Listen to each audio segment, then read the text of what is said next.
दोस्तों, welcome to my channel journey to imagination. मैं आज आप लोग के साथ force marriage with brother in law का पार्ट 6 एक्सप्लेन करने वाली हूँ। वीडियो को एक्सप्लेन करना स्टार्ट करते हैं। जॉन्गकुक जब ये बात सुनता है तो उसको बहुत ही ज़्यादा हर्ट होता है एंड वो बिना कुछ कहे ही खाने की टेबल से उठ के अपने रूम में चला जाता है।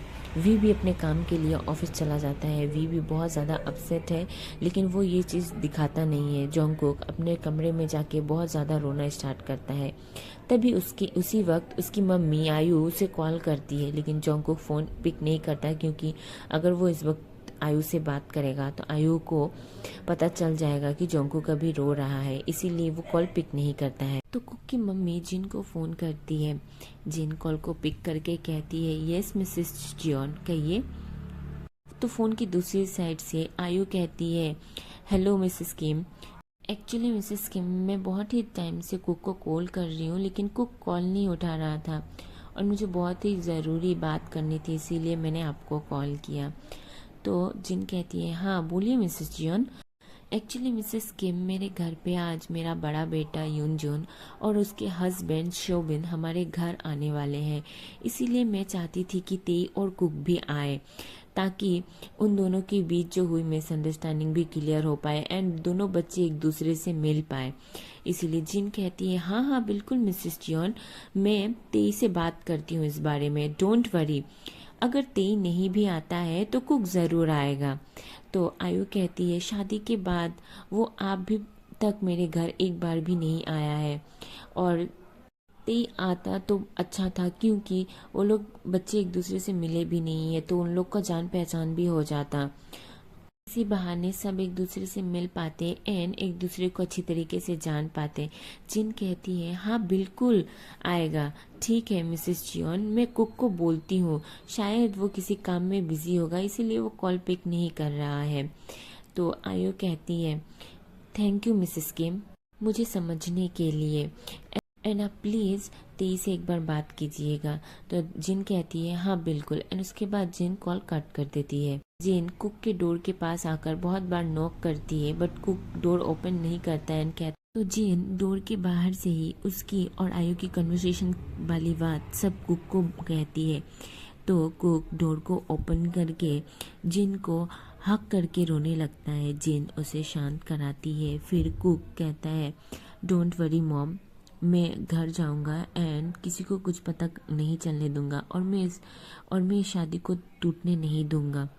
तो जिन कहती है, मुझे तुम पर यकीन है एंड आई एम सॉरी बेटा, मेरी बेटी की वजह से तुम्हें इतना तकलीफ झेलना पड़ रहा है।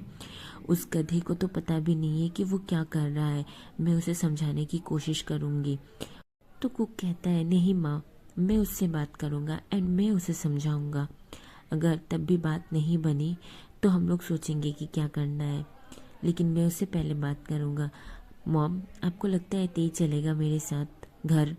तो जिन कहती है, मैं उसे कहती हूँ तुम तब तक रेडी हो जाओ। फिर कुक जैसे ही रेडी होकर जिन के पास आता है तो जिन कहती है, ते नहीं जा रहा है, क्या तुम अकेले जा सकते हो? तो जोंगकुक कहता है, कोई बात नहीं मॉम, मैं चला जाऊंगा। एंड फिर जिन का हाथ पकड़ के कहता है, यम्मा आप बिल्कुल भी टेंशन मत करो, मैं घर वापस आकर तेहोंग से बात करूंगा। डोंट वरी यम्मा, मैं इस रिलेशन को बचाने के लिए कुछ भी करूंगा एंड मैं इसे इस तरीके से टूटने नहीं दूंगा। कहने के बाद कुक अपने पेरेंट्स के घर जाने के लिए निकल जाता है।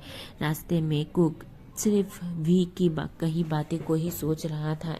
सोचते हुए उसकी आईज से टीयर्स रोल होना शुरू हो जाता है। वो खुद को बहुत शांत कराने की कोशिश कर रहा था, लेकिन ऐसा हो नहीं रहा था। जैसे तैसे कर कुक अपने घर पहुंच जाता है एंड फिर वहां जाके वो अपनी मम्मी को एंड डैड यूनजून सोबिन से मिलता है एंड बहुत सारी बातें करता है।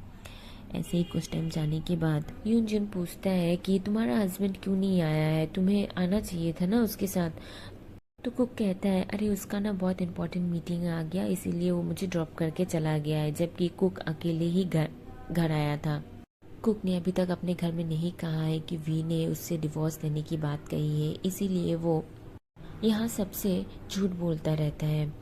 कुक जब यूनजुन और सोबिन को एक साथ मस्ती करते हुए एंड एक दूसरे को प्यार करते हुए देखता है तो अपनी मन ही मन में सोचता है कि काश भी उसके साथ ऐसे बात करता, ऐसे रहता एंड उसकी इस तरीके से केयर करता। यूनजुन ये चीज़ नोटिस करते हुए कहता है, कुक तुम हमें ऐसे क्यों देख रहे हो? कुक कहता है, आप लोग बहुत ज़्यादा क्यूट लग रहे हो। सोबिन कहता है, मैंने सुना है तुम्हारा हस्बैंड बहुत ज़्यादा खूबसूरत है, मैं उसे मिलना चाहता हूँ। तो यूनजुन जेलस होके कहता है, क्यों तुम उसके हस्बैंड से मिलना चाहते हो? मैं भी बहुत ज़्यादा खूबसूरत हूँ। तो सोबिन यूनजुन की चिक्स को सॉफ्टली टच करते हुए कहता है, oh my dear husband, I love you so much, but मैं कुक के हस्बैंड से एक बार मिलना चाहती हूँ। ये सोबिन, मैं उससे बात करूंगा कि एक दिन हम सब बाहर घूमने जाए एक साथ, ठीक है? मैं इसके बारे में कहूँगा उसे। तो सोबिन कहता है, या श्योर बात करना। एंड उसके बाद वो यूनजुन के साथ खाना खाने में बिजी हो जाता है। जॉन्गकुक ये सब देख अपने मन ही मन और ज़्यादा रोने लगता है क्योंकि तेई अब उसे डिवोर्स दे देगा एंड उसके बाद वो लोग का रिलेशनशिप खत्म हो जाएगा। इतना सोच ही रहा था तभी उसे जेहोब का कॉल आता है। कुक कॉल को पिक करके कहता है, हेलो ह्यूंग। फोन के दूसरी साइड से होबी कहता है, कुक एक्चुअली कल मॉम का बर्थडे है, हम लोग चाहते हैं कि कुछ स्पेशल करे। मैंने तेई को कॉल किया बट तेई कॉल पिक नहीं कर रहा था, इसलिए मैंने तुम्हें कॉल किया। हम मॉम की बर्थडे पार्टी ऑर्गेनाइज करते हैं, तुम सबको इनवाइट कर देना, मैं तुम्हें कॉन्टेक्ट नंबर सेंड कर दूंगा। एंड कुक, मैं और डैड पार्टी के सारे अरेंजमेंट करवाने जा रहे हैं, तुम ये सब बात तेई को कह देना और हो सके तो उसके साथ बात करने की कोशिश करना। आज सुबह जो हुआ उसके लिए मैं बहुत ज़्यादा टेंशन में हूँ। एंड कुक कहता है, ठीक है ह्यूंग, मैं अपने मम्मी पापा के घर आया था, मैं तेई को कॉल करके उसे बात करने की कोशिश करता हूँ। फिर होप कॉल कट कर देता है एंड कुक अपने मॉम के घर में बैठकर ही सभी पार्टी के अरेंजमेंट्स एंड सभी को इनवाइट वगैरह करके सभी काम कंप्लीट कर देता है। आयु कुक को रोकने की बहुत कोशिश करती है लेकिन कुक कहता है, अगर अब मैं अभी घर नहीं गया तो त्योंग बहुत ज़्यादा अपसेट हो जाएगा। मॉम मुझे अभी जाने दीजिए, वैसे भी मैं तो अभी आता जाता रहूँगा। तो आयु कहती है, तुम कितने आते जाते हो मैंने देख लिया है, एक दिन रुक जाओगे तो कुछ नहीं होगा, मैं तेई से बात करती हूँ। तो कुक मना कर देता है, कहता है, नहीं मॉम, कल मॉम का बर्थडे है, मैं यहाँ रुकूंगा तो नहीं होगा, बहुत सारा काम है, प्लीज़ समझने की कोशिश कीजिए, मैं फिर कभी तेई के साथ आके यहाँ रुकूंगा। उसके बाद को डिनर कंप्लीट करके अपने घर के लिए जाने लगता है और हॉबी को कॉल कर कहता है कि सब कुछ हो चुके हैं, सभी को इनविटेशन भेज दिया गया है, एंड केक गिफ्ट ये सब भी मैंने अरेंज करवा दिए हैं, डोंट वरी, सब हो चुका है, बस आप कल का इंतज़ार है। मैं टी से नहीं कह पाया क्योंकि टी मेरा कॉल नहीं उठा रहा है, मैं घर आके टी से बात करता हूँ, उनसे मना करूँगा कि सुबह वो मॉम को विश ना करे।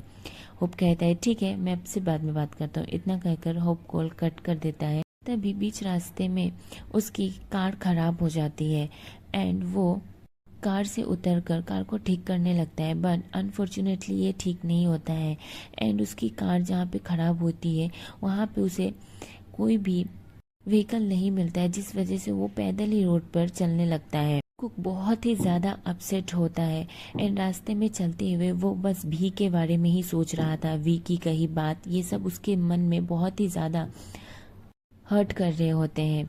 वो बिल्कुल भी ध्यान नहीं देता है रास्ते में एंड रास्ते में चलते वक्त वो ध्यान नहीं देता है, तभी एक कार उससे आके टकरा जाती है एंड फिर उसका एक्सीडेंट हो जाता है।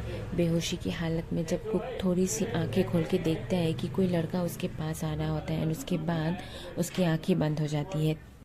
Thank you so much for watching army. ये वीडियो आप लोग को कैसी लगी प्लीज़ कमेंट करके बताना और वीडियो को लाइक भी कर देना एंड चैनल को सब्सक्राइब भी, ठीक है? तो चैनल को सब्सक्राइब करना मत भूलना क्योंकि इसके लिए आप लोग को कुछ देना नहीं पड़ता है, ये बस मुफ्त में है। And please subscribe my channel. And so sorry, background में बहुत ज़्यादा नॉइज़ आ रहा होगा आप लोग को, प्लीज़ थोड़ा एडजस्ट करना। Bye bye सारंगे।